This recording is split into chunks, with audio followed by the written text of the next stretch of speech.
안녕하십니까. 오늘은 빅데이터를 통해서 부동산 시장의 여러가지 측면에서 확인해 보고자 합니다. 인천은 2025년까지 수요보다 공급이 많기 때문에 가격 상승은 어렵다고 봅니다.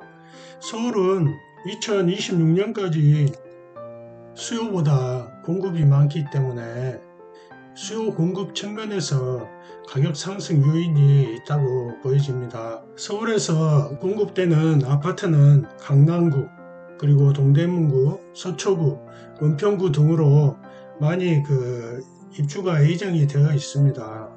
서울에서는 아파트를 대규모로 지을 수 있는 토지가 없기 때문에 자료에서 보시다시피 재개발, 재건축 사업이 활발하게 추진되고 있습니다만, 재개발, 재건축에서는 조합원의 이해관계, 즉 더 작은 자기 부담금을 내고 더 넓은 평수의 아파트를 분양받게 해달라는 것입니다.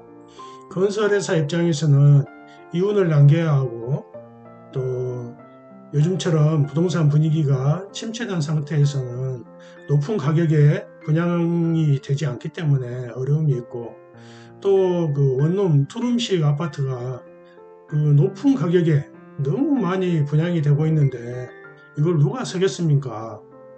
미분양이 나올 수밖에 없는 구조입니다. 아파트라면 아파트답게 지어야지 자기 부담금 줄이려다 아예 분양이 되고 있지 않습니다. 논촌 주공을 보세요.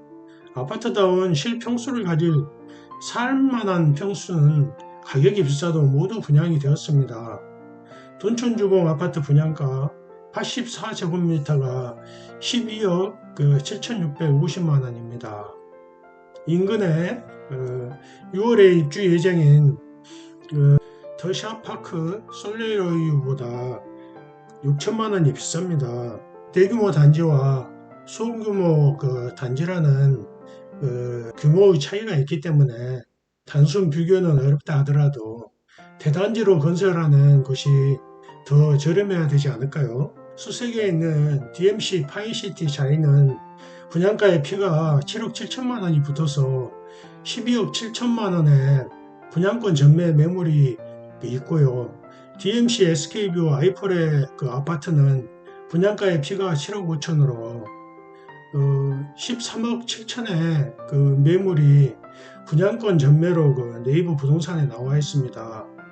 이렇게 보면 오히려 돈촌 주공이 더 저렴해 보입니다. 심지어 이처럼 매매가 28건, 그리고 이렇게 45건이 거래된 실적이 있습니다. 수색에서 분양받은 분은 지금 봐도 직장인이 평생 모을 수 없는 돈을 분양권 하나로 벌었네요. 같은 2억을 가지고 4억을 대출받을 예정으로 수색의 아파트 청약 당첨자는 7억을 벌었고요. 2억을 대출 예정으로 인천 검단의 아파트를 청약해서 당첨된 사람은 분양가 그대로 있습니다. 그래서 서울 하는가 봅니다. 지금 이 데이터는요, 서울에 근무하는 직장인 평균 연봉이 약 4천만원에서 7천만원대입니다. 정부에서 이번에 주택담보대출 보금자리론을 개시를 했는데요. 4천만원 평균 연봉자가 DTI 60%를 적용해서 원리금 상환액이 1년에 한 2,400만원이 좀 될 것 같고요. 이 금액이면 특례 보금자리 주택담보대출 최대 금액 5억, 그리고 주택은 9억 원 이하 주택을 살 수 있을 것 같습니다. 돈촌 주공의 49제곱미터 약 8억 8,100만원짜리를 살 수는 있지만 대출 말고도 자기 돈이 4억 정도가 더 필요합니다. 물론 직장인들은 국민연금, 의료보험, 세금, 나머지 이런 공과금을 다 제하고 나면 통장에 들어오는 실제 연봉은 훨씬 더 낮습니다. 이런 현실 앞에서 주택 가격이 저렴하고 서울 출퇴근이 편리한 이와 같은 그 대중교통망을 따라서 서울을 탈출하는 사람들이 늘어날 것으로 추정됩니다. 실제로 서울의 그 전입 인구보다도 서울에서 떠나는 전출 인구들이 더 많습니다. 특히 이 사람들이 떠나는 곳의 대부분은 주로 경기도와 그 인천이 되겠습니다. 또 가족이 살기에 여유가 있고 집값 부담이 적은 곳으로 앞으로도 많은 사람들이 이동할 것입니다. 반면에 서울 출퇴근에 교통이 불편한 곳은 공실이 많은 아파트가 될 것 같습니다.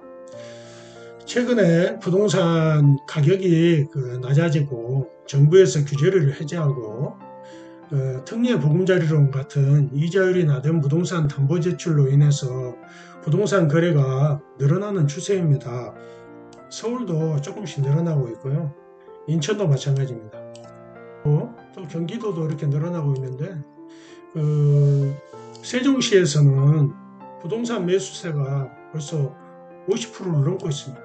특히 아파트 입주가 많은 지역에서는 수요자를 구하지 못하거나 자기가 살던 집을 처분하지 못해서 입주를 못하거나 입주 아파트 전세금 하락에 따라서 주변 아파트도 전세금 하락에 영향을 받아서 또 그만큼 하락한 만큼 전세금을 반환하냐 되는 문제로 현금이 당장 구할 수 없기 때문에 저렴한 가격에 매도하고 있는 것 같습니다. 이런 곳에서는 아직도 물밑에서는 부동산 거래가 활발하게 이루어지고 있습니다.